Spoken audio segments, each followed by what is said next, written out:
तो आज का जो हमारा टॉपिक है वो है रे ऑप्टिक्स। तो बेटा रे क्या होता है? रे से क्या आप समझते हो? Ray optics, what do mean by रे? एस जो रे होती है वो हमेशा स्ट्रेट लाइन में मूव करती है। यूं मूव करेगी, ऐसे मूव करेगी, हमेशा सीधी जाती है। ठीक है, यानी लाइट जो है वो हमेशा स्ट्रेट ही जाती है। एक इसकी ये प्रॉपर्टी होती है, खास बात होती है। और स्ट्रेट कहाँ कहाँ पे? वैक्यूम में। ठीक है, स्ट्रेट कहाँ पे होती है? वैक्यूम में। ठीक है, तो ये चैप्टर हमारा 9 है,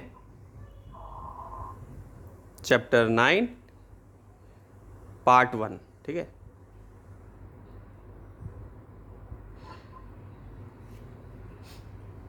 तो लाइट जो होती है रे होती है, सीधी ये जाती है। वैक्यूम जब जब वैक्यूम में अगर ये मूव करेगी तो बिल्कुल सीधी जाएगी। और हम क्या कह सकते हैं कि ये एक इलेक्ट्रोमैग्नेटिक रेडिएशन भी है। क्या है? इलेक्ट्रोमैग्नेटिक रेडिएशन भी है। ठीक है, सन से निकलती है। ठीक, और इसका जो रेंज होता है वो कितना होता है? Belonging to the reason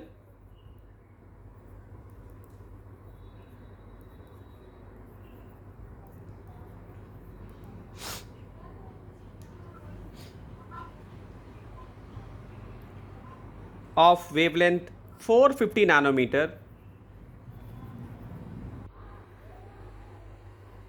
sorry 400 nanometre to 750 nanometre. ठीक है, नैनोमीटर का मतलब क्या होता है? 10⁻⁻⁹। ठीक है, ये इसका मतलब होता है। तो आपसे, क्योंकि इस साल से फिल इन द ब्लैंक्स भी आ रहे हैं, तो आपसे हो सकता है कि ये रेंज ही पूछ दी जाए या इस पे एमसीक्यू भी बन सकता है। तो आपको ये याद होना चाहिए कि भाई हम लाइट को का जो रेंज है वो क्या है। तो इसको हम लाइट कह सकते हैं, यानी ये जो चीज़ है जो इलेक्ट्रोमैग्नेटिक रेडिएशन है, इसको हम क्या कहेंगे कि इज कॉल्ड लाइट। जो ये रेंज है, जो वेवलेंथ रेंज है। ठीक है, सो रीजन ऑफ स्पेक्ट्रम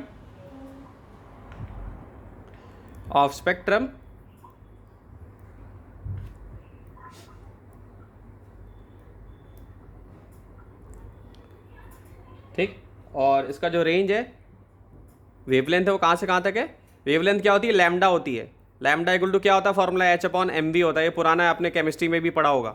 ये वेवलेंथ होती है। ठीक है, वेवलेंथ होती है, ये वेवलेंथ होती है, वेव जो गई है। तो हम ये कहेंगे ये इसकी वेवलेंथ होगी। ठीक है, कंफ्यूज नहीं होना। ठीक, तो वेवलेंथ किस रेंज में होती है? 400 नैनोमीटर से 750 नैनोमीटर तक।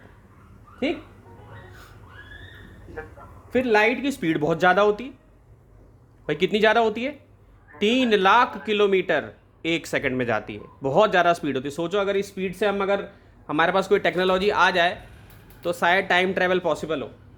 ठीक, टाइम ट्रैवल पॉसिबल हो, हम किसी दूसरे प्लैनेट पे इजीली जा सकते हैं, किसी दूसरे यूनिवर्स में भी जा सकते हैं इस स्पीड से, अगर पॉसिबल हो, अगर हमारे पास कोई ऐसी टेक्नोलॉजी आ जाए। तो लाइट की स्पीड क्या है? बहुत ज़्यादा है। कितनी है? 3 × 10⁸ मीटर पर सेकेंड। ठीक है, बहुत अद्भुत है ये। ठीक, और स्ट्रेट लाइन वाला तो बता ही चुका हूँ मैं कि हमेशा किस में जाती है? हमेशा light travels in straight line. Okay,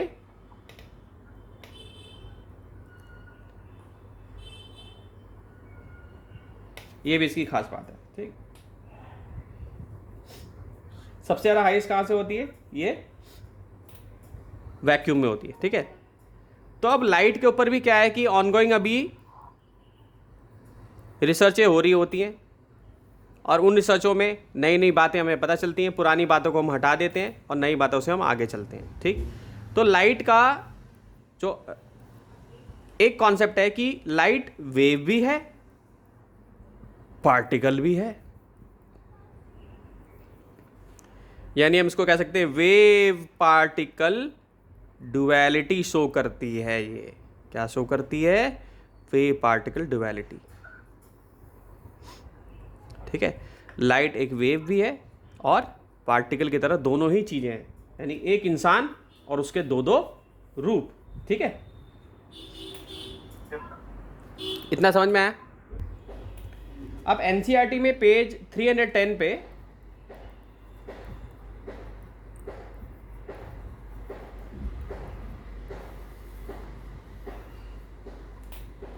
blue box दिया हुआ है, पार्टिकल मॉडल ऑफ लाइट।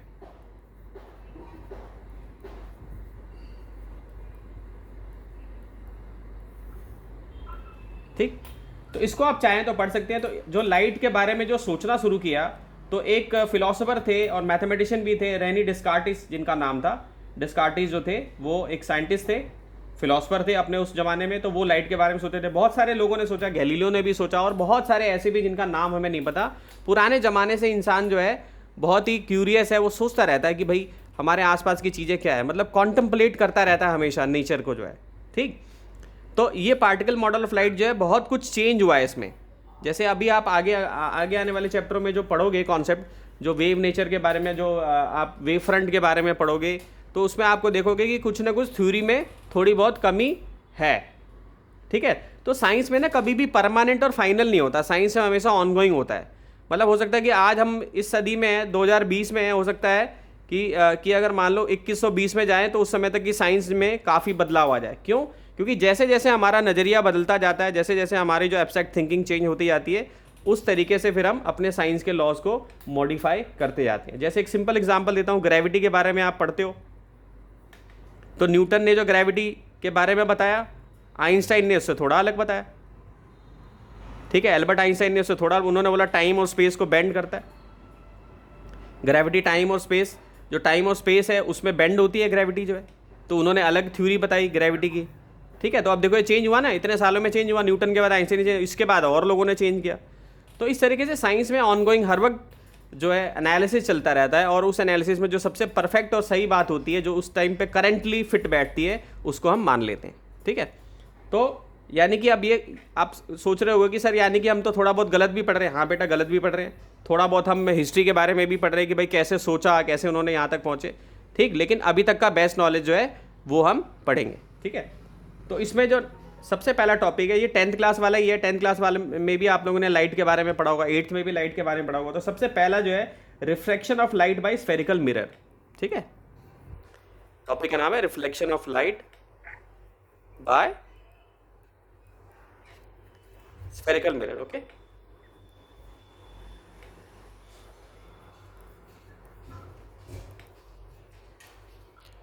तो अब मिरर क्या होता है? क्या होता है मिरर? ये इसको मिरर कह सकते हैं हम। ये जैसे मान लो सपोज को ऐसे मैंने कर्व खींचा है, ठीक है, तो मान लो मैंने इसको ऐसे कट कर लिया, ये गोल होता है, इसको मैंने कट कर लिया यहाँ से यहाँ तक, तो इसका अपर्चर हो गया यहाँ से यहाँ तक जो है। ठीक है, मान लो मैंने इसको बोल दिया एम एन है ये। ठीक, अब यहाँ पे इस गोल का एक सेंटर पॉइंट होगा, ये होगा इसका सेंटर पॉइंट होगा ना, क्या होगा इसका सेंटर पॉइंट होगा। ठीक, हाँ, सो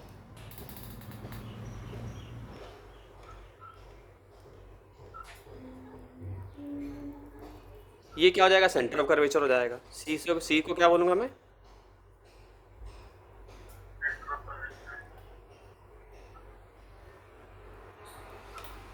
ठीक, और ये एक्सिस है पूरा, इसको क्या बोलूंगा मैं?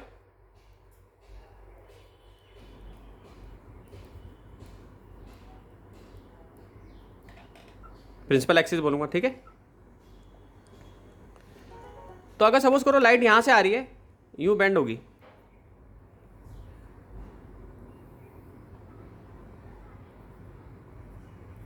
ठीक, तो इसको मैं क्या कह सकता हूं भाई, इसका फोकस हो गया। ठीक, लाइट कहां से आ रही है? इन्फिनिटी से आ रही है। सब वही 10th क्लास वाला ही है, कुछ नया नहीं बता रहा हूं मैं। तो जब लाइट बेंड होती है अंदर की तरफ, जब कन्वर्ज होता है, तो इसको हम बोलते हैं ये कैसा है? ये कॉनकेव मिरर है। कैसा मिरर है? ये कॉनकेव मिरर है। ठीक है, और ज़्यादातर केसेस में, 90% केसेस में क्या बनाता है? रियल इमेज बनाता है और इन्वर्टेड इमेज बनाता है। Real image and inverted image. केवल एक केस में जब आप यहाँ पर ऑब्जेक्ट को रख देते हो तो ये वर्चुअल इमेज यहाँ पे बना देता है। ठीक है, तो रियल इमेज बनाता है और इन्वर्टेड इमेज बनाता है। ठीक है भाई, पुरानी नॉलेज है, कोई इसमें कुछ नया नहीं है। और एक फॉर्मूला आप लोगों ने 10th क्लास में पढ़ा हुआ है, 1/v + 1/u = 1/f। ठीक, जिसमें f क्या होता है? f क्या होता है? फोकल लेंथ होता है। v क्या होता है? फाइनल ऑब्जेक्ट होता है। मिरर से जो ऑब्जेक्ट, जो फाइनल इमेज है, ये ऑब्जेक्ट नहीं है, फाइनल इमेज है बेटा, सॉरी, फाइनल इमेज जो है। और u को याद रखने का तरीका क्या है? इंग्लिश का वर्ड होता है ना YOU, तो यानी u को हमेशा ओ ओ आ रहा है ना इसमें, तो यानी कि ये क्या हो जाएगा, object distance from the mirror. ठीक है, यहां पे फाइनल इमेज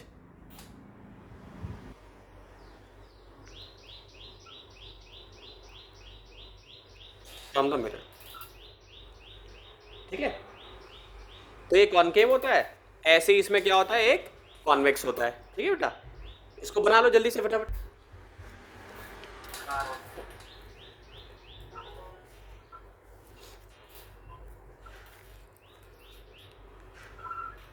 देखो रे ऑप्टिक्स और वेव ऑप्टिक्स बिल्कुल डिटेल में एक एक न्यूमेरिकल कराऊंगा, मैं लिखता जा रहा हूँ रजिस्टर में, क्योंकि इसकी रिकॉर्डिंग भी कर रहा हूँ।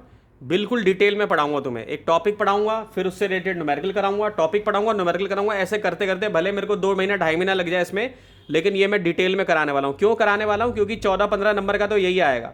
23 वाला पास होता है ना, जो कोई बच्चा यही कर लेना केवल, तो उसको फेल कोई कर ही नहीं सकता जो है, क्योंकि इसी से स्कोर कर लेगा वो। तो ये मैं बहुत डिटेल में पढ़ाने वाला हूँ, और वेव ऑप्टिक्स भी डिटेल में पढ़ाने वाला हूँ। नहीं यार, वेव ऑप्टिक्स दूसरा होता है इसमें, एक रे ऑप्टिक्स होता है, एक वेव ऑप्टिक्स होता है। बाकी फिर ना फिजिक्स खत्म है तुम्हारी, ये दोनों चैप्टर खत्म होते ही तुम्हारी फिजिक्स पूरी खत्म है।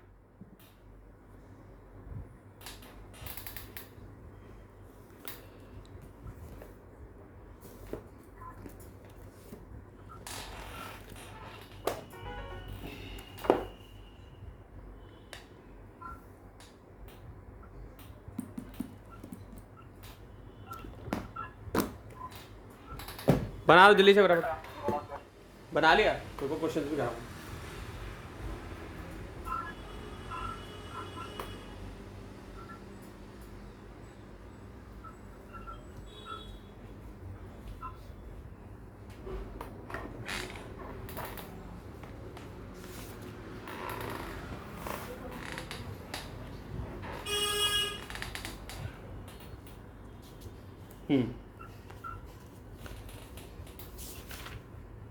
अब दूसरे पे आते हैं।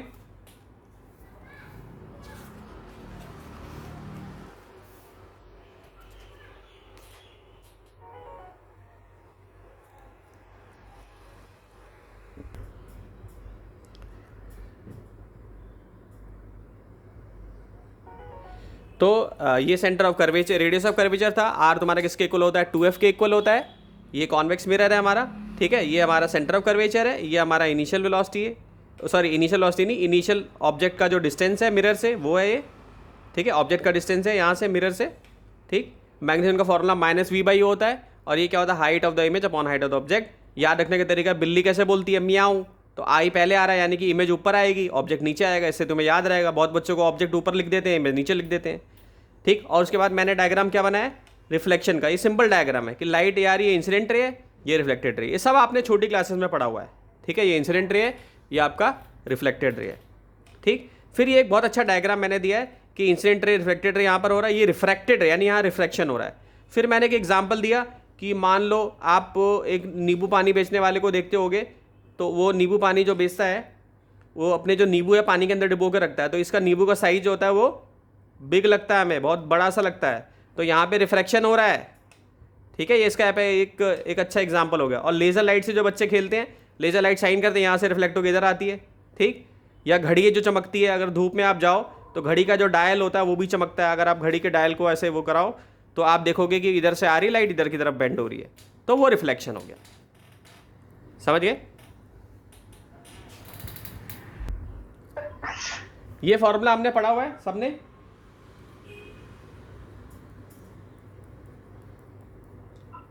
टेंथ क्लास तक तो ये बताया नहीं गया था कि भाई कौन सा फॉर्मूला है, तो ये बेटा मिरर फॉर्मूला है, इसकी डेरिवेशन हमें करनी है, एनसीईआरटी में है, इसको बोला जाता है मिरर फॉर्मूला।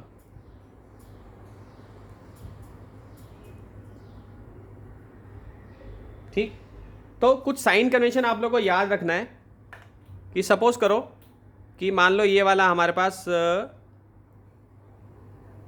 मिरर है। ग्राफ पेपर पे अगर आप देखो तो इस साइड को हम बोलते हैं प्लस एक्स एक्सिस, और इस साइड को हम क्या बोलते हैं, माइनस एक्स एक्सिस।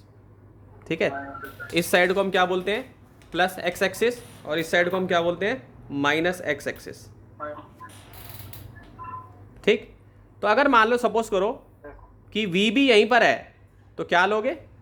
नेगेटिव। मान लो यू भी यहीं पर बन गया तो क्या लोगे? यू तो हमेशा ही नेगेटिव होता है दोनों केस में, ठीक। हाँ, तो अगर मान लो फोकल लेंथ भी यहीं बन रही है तो भी क्या लोगे? नेगेटिव लोगे। मान लो कि ऐसे बना हुआ डायग्राम, अब मान लो इमेज यहां बन रही है तो क्या लोगे? पॉजिटिव, यानी वी यहां पे क्या लोगे? पॉजिटिव। हाँ, ऑब्जेक्ट यहां पे क्या लोगे? नेगेटिव, ठीक है। फोकल लेंथ क्या लोगे इसका? पॉजिटिव। क्यों? क्योंकि इस तरफ आ रहा है। तो इस साइन कन्वेंशन को आप हमेशा याद रखना। ये ग्राफ वाला जो साइन कन्वेंशन है कि ग्राफ को विजुलाइज करो और ये देख लो कौन सा पॉजिटिव क्वाड्रेंट में, कौन सा नेगेटिव क्वाड्रेंट में, कौन पॉजिटिव की तरफ बन रहा है, कौन नेगेटिव की तरफ बन रहा है। इससे इजीली हम क्वेश्चन जो है सॉल्व कर सकते हैं, ठीक है। इसको लिख लो फटाफट। और क्या याद रखना है आपको? ये मिरर हो गया। और अच्छे से एक डायग्राम बना देना, एनसीईआरटी में दिया हुआ है 9.2। ये एक्स एक्सिस हो गया, ये मिरर हो गया तुम्हारा, ये डिस्टेंस अगेंस्ट इंसिडेंट लाइट। जो मैंने यहाँ समझाया उसको और रिफाइंड बता रहा हूँ मैं। ऑब्जेक्ट हमेशा लेफ्ट में ही होता है, object always on left.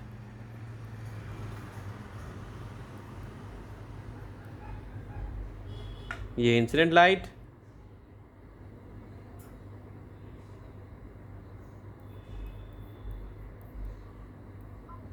Distance along incident light positive,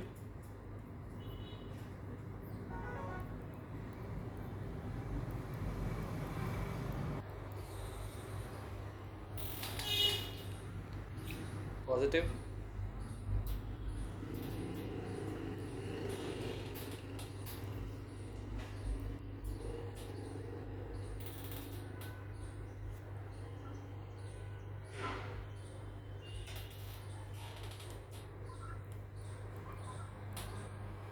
ठीक।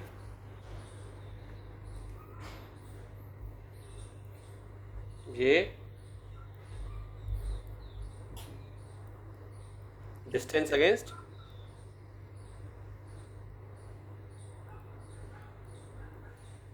इंसिडेंट लाइट, नेगेटिव लेना है,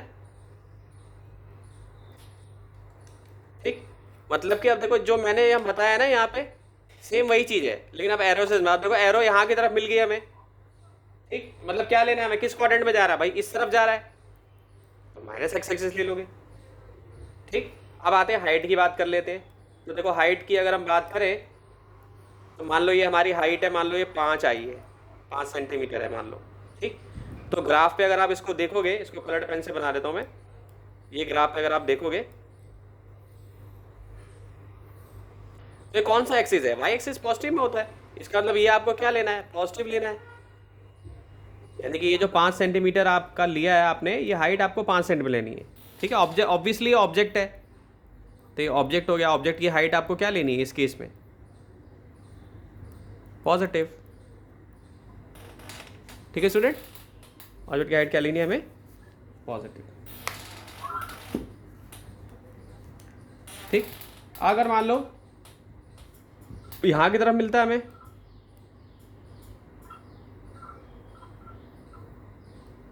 तो उसको हम क्या लेंगे? नेगेटिव, ठीक है। क्यों नेगेटिव? क्योंकि नीचे यहां पर क्या आ रहा है? माइनस वाई एक्सिस आ रहा है। आ रही बात समझ में? ठीक है। अब एनसीईआरटी में डायग्राम दिया हुआ है, focus figure 9.3, focus of a concave and convex mirror.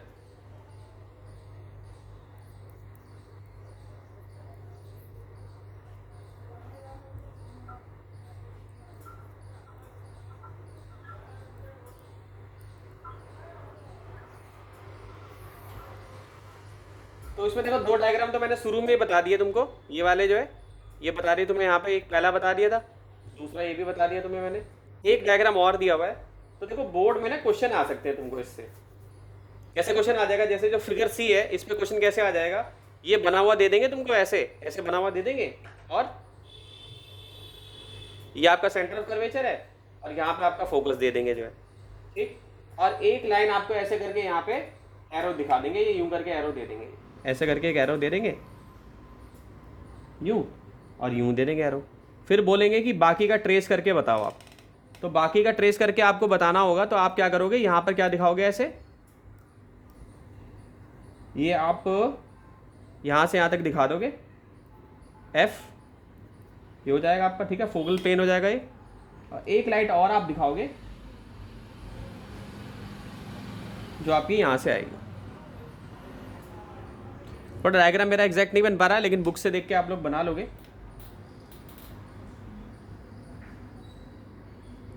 या ठीक है, क्लियर है। और मान लो एक आपका ये इस तरफ आ गया,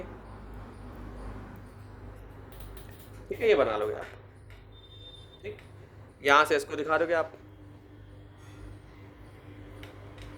ठीक, ये सेंटर कर्वेचर आपका हो गया। तो ये जो है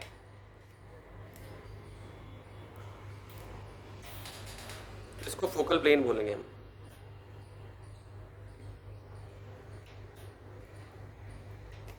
ये जो यहाँ पर बना है इसको हम क्या बोलेंगे, फोकल प्लेन, ठीक, ये आपका फोकल प्लेन हो जाएगा। अंडरस्टूड। तब जैसे तुमसे पूछेगा व्हाट इज फोकल लेंथ, कैसे लिखोगे डेफिनेशन, डेफिनेशन लिखने के लिए आएगी, समझना भी जरूरी है और याद करना भी जरूरी है। तो फोकल लेंथ क्या होगा, distance between the focus F and the pole P. ये जो होता है, ये पॉइंट क्या होता है, ये पोल होता है, ठीक। So distance between the focus F, यानी यहाँ से यहाँ तक का जो डिस्टेंस हुआ इसको हम फोकल लेंथ कह सकते हैं, क्योंकि यहीं पर फोकस आया था हमारा, ठीक है। तो डेफिनेशन क्या बनेगी, डिस्टेंस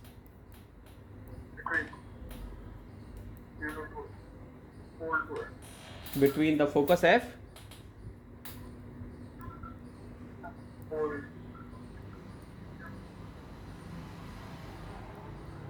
and the pole, इसको मान लो मैं A बोल लेता हूँ, उसको B बोल लेता हूँ, focus F and the pole P of the mirror।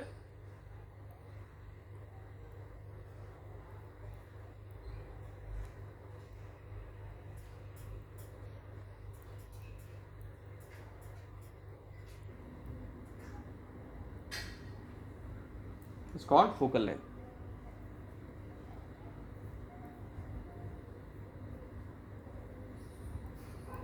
ठीक है, इसको लिख लो।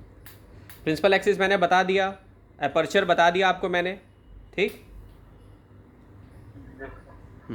तो अभी बस जैसे मैंने एक हल्का सा इंट्रोडक्शन बस दिया है केवल, जैसे जैसे टॉपिक आगे बढ़ेगा उस हिसाब से कॉम्प्लेक्सिटी बढ़ती जाएगी। फिर इसमें जो सबसे इंपॉर्टेंट है वो है lens maker formula. Lens maker फार्मूले से बहुत क्वेश्चंस आते हैं, ठीक है।